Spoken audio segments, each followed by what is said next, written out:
Right now, hundreds of thousands of federal employees face furloughs on day one of a government shutdown. Who's impacted and where negotiations stand. Plus, the race for Wisconsin Supreme Court gets another candidate, who she is and what she's calling some of the current justices. This is News 3 Now at noon. Thanks for joining us. I'm Josh Breiter. It is day one of a government shutdown with both Republican and Democratic leaders at a stalemate over how to move forward. Republican leaders have signaled they could hold more votes today as hundreds of thousands of federal workers across the country are furloughed. Natalie Brand is at the White House. For the first time in nearly 7 years, the federal government shut down at midnight with no sign of how long it could last. Well, it ends when the Senate Democrats pick this bill up, passed by the House of Representatives, and vote for it. Senate Majority Leader John Thune has signaled there are ongoing conversations with rank-and-file Democrats in an effort to convince them to break with party leadership and support the GOP's short-term funding measure. What gives us the ability to win this argument with the American people is we're standing for what they want with health care, and they are not. Democratic leaders say they're standing firm that a negotiation has to address their concerns over health care cuts and extending enhanced health care tax credits under the Affordable Care Act. We inherited this really bad health care system from the last days of the Biden administration. We want to fix it. We just don't want to shut down the government while we're fixing it. The Trump administration's Office of Management and Budget acknowledged it's difficult to predict how long a shutdown will last and directed agencies to begin shutdown operations. The Congressional Budget Office estimates 750,000 federal workers could be furloughed each day. Essential employees, including federal law enforcement, military service members, and TSA agents, are required to continue working without pay for now.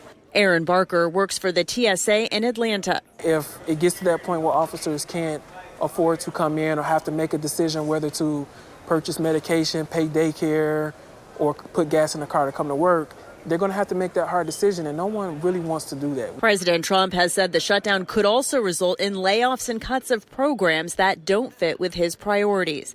Natalie Brand, CBS News, the White House. When asked about the potential layoffs yesterday, President Trump said a lot of people will be laid off who are going to be very affected. He also indicated he wants to slash more government programs during the shutdown. Let's look at what will keep running at this time. Social Security and Medicaid payments will continue. Unemployment benefits will also continue, but starting today, all payments will be electronic under a new mandate not tied to the shutdown. The State Department will keep issuing visas and passports. The National Weather Service will still forecast and issue warnings. Customs and Border Protection, TSA, Homeland Security, and ICE will remain in operation.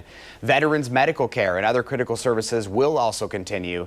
But the longer the shutdown lasts, the more likely you are to see delays in these services.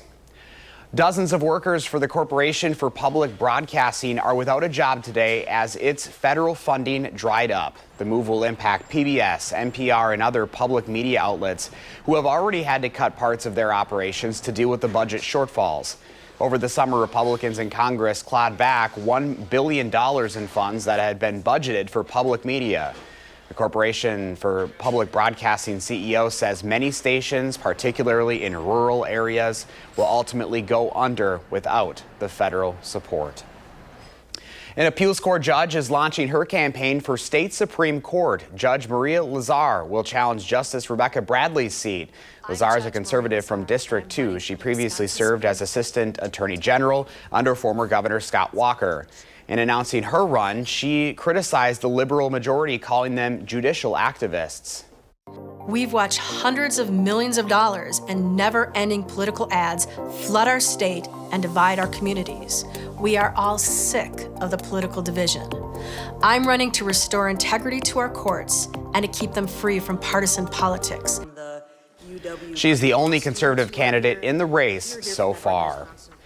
At the state capitol, former Madison alder Juliana Bennett is running for Wisconsin's 76th Assembly District. The seat represents the Isthmus. Bennett is an alum of Madison West High School and UW-Madison. She says she's passionate about affordable living in downtown Madison. Ensuring every person has an affordable home, raising the minimum wage to $23 an hour by 2030, delivering no-cost childcare and health care, and fully funding our public education and passing healthy school meals for all. Francesca Hong currently holds that seat. The opening comes after Hong announced her run for governor. Now, first check of your first warn forecast. Here's meteorologist Jacob Montesano. First day of October, certainly not feeling like it out there. Yeah, but if you can believe it, it's actually cooler today than it was yesterday. Now, still easily above normal, but right now we're talking about temperatures in the lower 70s for Madison, some areas in the upper 70s. But at this point yesterday, we already had seen some 80s. So as I mentioned, although it's still easily above normal, we are seeing temperatures slightly cooler than yesterday. Now, as we take a look at the temperatures over the last 2 weeks, we've only had one day where the high was below normal, but especially the last couple of days, very, very warm air. The high on Monday, 86 degrees. Now, the reason today isn't quite as warm is taking a look outside. This is live view from Platteville. Although we are seeing some clear skies at points, we are seeing in general a little bit more cloud cover. Now, and that's going to continue for the most part throughout the day with high temperatures in the middle to upper 70s, mostly cloudy skies, still a few peaks of sunshine here and there, but that will keep those temperatures down in the 70s. And I say down in the 70s, even though the average high is supposed to be in the 60s, but obviously when we're in the 80s for several straight days, today certainly is a little noticeably cooler. And as we head into the overnight hours, we're still going to see a decent amount of cloud cover with high or low temperatures dropping into the middle 50s. Then looking at your forecast for Thursday, still going to be dry with the sunny skies returning completely, and 80s are going to return as well. Now, as we get towards the end of the week, it's actually going to be even warmer, could even break some record highs. So I'll talk more about that and show you our next chance of rainfall, all coming up a bit later. All right, Jacob, we'll see you then. Thank you. Right now, Madison police are asking for your help finding a missing man last seen more than a month ago. 38-year-old Roy Fleming was last seen August 29th near Southtown Drive. He was then wearing red and black plaid pants, black shoes, and a black hat. If you know anything about his whereabouts, call Madison Police or the Madison Area Crime Stoppers. The state has suspended the license of the top vet at Ridgeland Farms. The State Department of Agriculture says Richard Van Domelin delegated procedures like cherry eye removal surgeries to staff without proper licenses. The Blue Mounds breeder has faced scrutiny in recent years following accusations of animal cruelty. DACAP levied 311 violations against the facility, referring the case to the Dane County DA. The farm is denying the accusations. In a statement, Ridgeland says a USDA inspection found it is in full compliance with animal welfare regulations, adding, quote, all of the animal care staff at Ridgeland Farms are highly dedicated individuals who care deeply about animals and regularly witness how our work directly translates into improved health for our family pets, end quote. Starting today, Planned Parenthood of Wisconsin is pausing abortion services. The organization says it is halting abortions because Washington lawmakers cut funding to Medicaid. Planned Parenthood is just pausing services, not cutting them. It's unclear when they will resume. If you have any questions or concerns about the care during this time, you can contact Public Health Madison's Dane County Nurse Navigators Program. Call or text the number on your screen between 8 and 4:30 on weekdays. Counseling is free and confidential. Coming up next on News 3 Now at noon, we'll meet DoorDash's new delivery robot. Plus, why the Federal Trade Commission is filing an antitrust lawsuit against two really big digital real estate firms.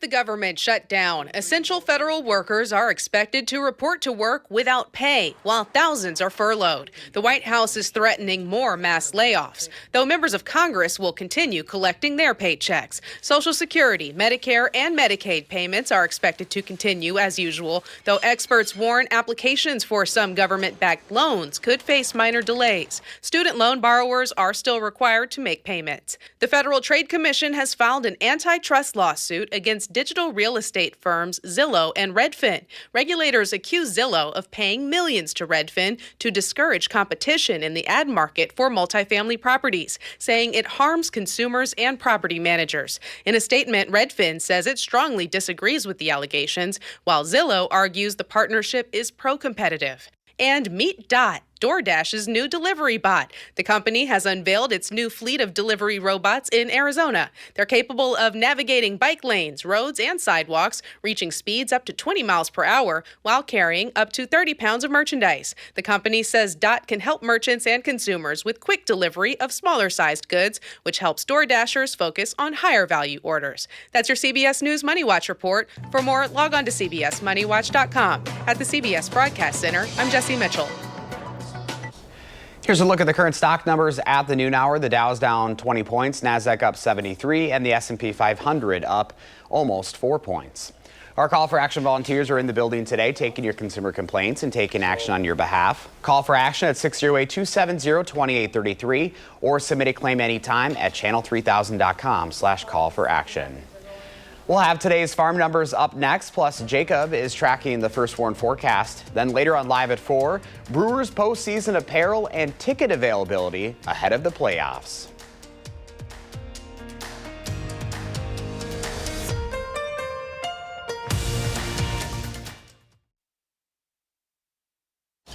Pam Yankee's out of the radio barn at the World Dairy Expo, so here are your farm numbers.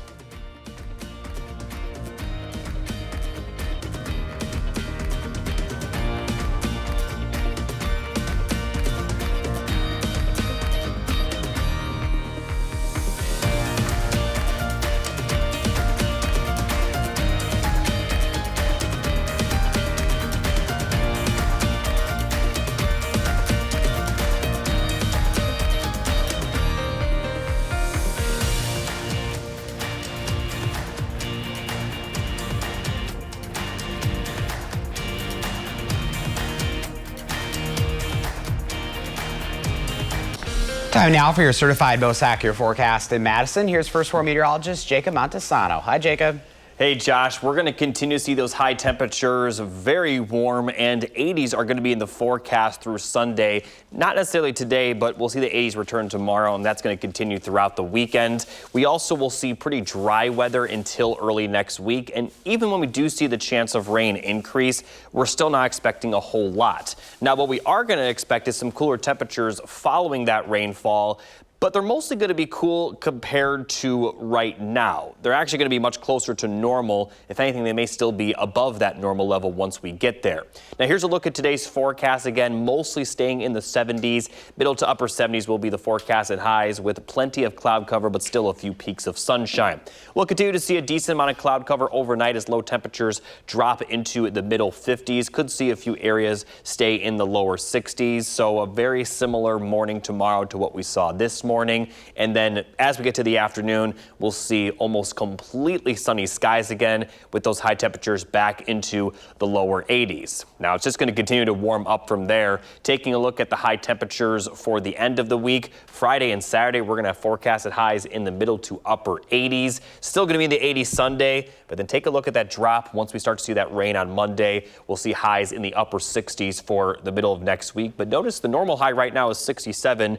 By the middle of next week, the normal high will be in the middle 60s. So these upper 60s, although significantly cooler than right now, they actually still may be above normal. Now, I do want to talk briefly about Friday. The record high for that day is 87, or the record high is 85. Our forecasted high is 87. So we very well could break the record for that day. And I also want to point out that the latest 90-degree day Madison has ever seen is October 13th back in 1975. Now, the reason I'm bringing that up is because Friday and Saturday will likely be our last chance to get to 90, although I still expect to see us in the 80s. But it's pretty safe to say this is going to be the warmest air that we're going to see until next year. Now, that is until, of course, we see that rain move in, which will really cool the conditions down. Now, it's really going to start on Monday with a few showers and isolated thunderstorms, but notice it's not going to be too significant. Now, we still could see some of that rain into Monday night and potentially Tuesday, but total rainfall, not going to be a whole lot from this. But as I continue talking about the temperatures will be cooler following that rain for Tuesday and Wednesday. Now, before we show you the full 10-day forecast, I do want to mention that, again, it is currently fall. Doesn't necessarily feel like it. In a lot of areas in Wisconsin, it doesn't really look like it yet. There are a few counties in northern Wisconsin at near peak levels, but this is the time of the year that they normally see the peak, and they're not quite yet. Looking at the time that the peak fall colors usually occur, early October for northern Wisconsin, and because they're delayed, I expect the entire state to be delayed, so this middle to late October for southern Wisconsin will likely be more early November. But don't worry, those fall colors will change eventually. So here's a full look at the 7 to 10 day forecast. Plenty of sunshine and very warm temperatures for the rest of this week. Again, highs could possibly approach 90 for Friday and Saturday, and that's safe to say that will be the last day that we will be at that level, because by the end of the 10-day forecast, we'll see highs at the warmest in the lower 70s, a little bit more fall-like once we get there. So if you like the warm temperatures, take advantage of it, because winter, it's inevitable. It's going to come eventually, and then we're going to be kind of begging for these warm temperatures. That's Wisconsin for you, right? Exactly. All right, Jacob, thank you. Now let's see what Howard's up to in the Mr. Food Test Kitchen. It's the official start of Breast Cancer Awareness Month, a time dedicated to increasing the awareness of a disease that 1 out of 8 women will get in their lifetime. Some of you will walk for the cure, while others might take part in a bake sale to raise money for a cause. If so, we can help with that one. We start by making a white cake mix according to the package directions. Now, while it's still warm, we poke holes in it with a straw or the handle of a wooden spoon. Keep watching, it'll all make sense. Now we'll fill the holes with some strawberry dessert topping, and we'll use a spatula to spread any of the excess. You want to use just enough to fill all the holes, but not to leave a layer on the top. After this chills, we'll frost it with a simple 4-ingredient strawberry cream cheese icing. The strawberry in the frosting makes it pink, which just happens to be the official color of breast cancer awareness. Maybe decorate each piece with a pink ribbon candy like we did here. And when you serve it, everyone will be wondering how you got all the berry filling throughout the cake. The recipe for our pink ribbon poke cake is online now as a reminder for all of us to do our part in preventing breast cancer. I'm Howard in the Mr. Food Test Kitchen, where today we're looking for a way to gain awareness so everyone can say, ooh, it's so good.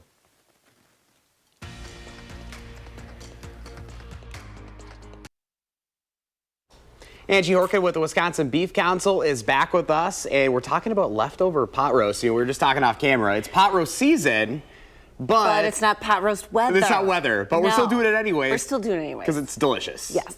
So, so if you run your slow cooker all day, it really doesn't heat up the kitchen. Better than the oven. But better than the oven. Or if you have a pressure cooker, one of those electric pressure cookers, plug it in. They're perfect for making pot roast. And then you want the leftovers, you can get creative with them. Leftovers, or we could get fancy and call them planed-overs. So like it's a plan. You're gonna make your pot roast however you want to, in the oven, in the slow cooker, in the pressure cooker, just that low, slow, liquid, braise it, tenderize it, however you wanna do it. Then we're gonna make a whole bunch of recipes. And we've got a whole bunch of recipes. I brought 2 today. Luckily I didn't bring more, we just got tiny little tables, but we're perfect. So let's start here. So beefy Italian shells. So I got jumbo shells. Or you wanna start with the wraps?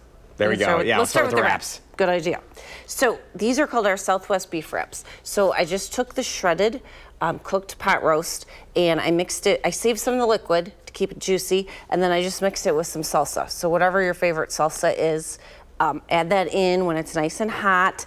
And then the recipe has kind of a fresh corn salad to go on top. Yum. And it calls for frozen corn, but we still have sweet corn in the supermarket. Why not? So grab some sweet corn, grill it, cook it, however you like, steam it. And then fresh tomato and cilantro. Little salt and pepper, super easy. Make it in a wrap. Make everything up ahead of time. Then you pop it, in the morning, get it ready for lunch. So easy. Why not? To make these Southwest beef wraps. 32 grams of protein per serving. Perfect. 45 seconds. 45 seconds. Okay. Beefy stuffed shells, kind of a little more fancier dish. Make it a big 9 by 13 pan. Cook your shells. So I got those large jumbo shells. I filled about 20 in a 9 by 13 pan. Looks cool. Yeah, use like 3 to 4 cups of your leftover, planned over, roast, mix it with some cottage cheese and eggs, some parsley, kind of that, lasagna feel. Stuff your shells, use marinara, little Parmesan cheese, little shredded Italian cheese. Bake about 20 minutes till it's hot and bubbly, maybe another extra 5 if you top the cheese to get it nice and browned. Right. Go to beeftips.com because we've also got a beefed up mac and cheese. We've got egg and shredded beef quesadilla, a beefy hot beef artichoke dip, all using leftover pot roast. So buy that one big roast and make meals all week. Planned overs. Planned overs. I like that. It's easy, it's economical, and it's protein packed. I forgot to tell you what these were. 40 grams of protein per serving with the shells. Easy. And it's going to fill you up. All right, Angie, thank you so much. Appreciate it. And thanks for joining us today on News 3 Now at noon. Coming up next is The Bold and the Beautiful. Our next newscast is live at 4, and you can find us streaming 24/7 on Channel 3000+. Make it a great day. We'll see you back here tomorrow.